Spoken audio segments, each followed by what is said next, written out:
If your Echo.Kids 5th Gen is not responding to your child's voice commands, Alexa may stay silent, say it didn't understand, or tell you it can't complete the request. Let's see how to fix it. First, you gotta make sure the mic button is not accidentally muted. If the microphone red light is on, press the mic button to unmute it. And also, increase the volume using the volume up button so you can clearly hear Alexa's responses. If it's still not working, we're gonna try a cold boot.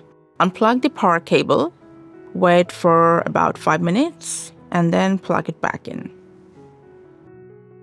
Now, if it's still not responding, make sure the wake word hasn't been changed. So open the Alexa app, tap on your Echo.Kids name, then tap on this wheel icon, scroll down to the wake word section, and here just select or make sure your preferred wake word is selected.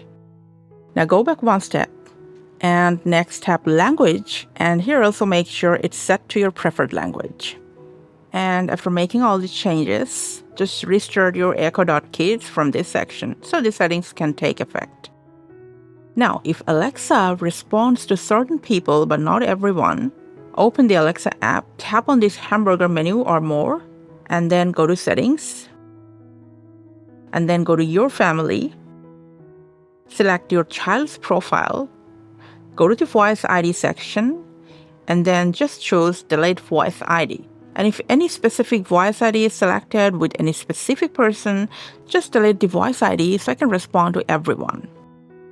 Now, if Alexa hears the request but says it can't perform it due to restrictions, especially since it's an Echo.Kids device, open the Amazon Kids app, go to your parents' dashboard, and from here, select your child's profile and check whether any screen time limits or schedule is enabled.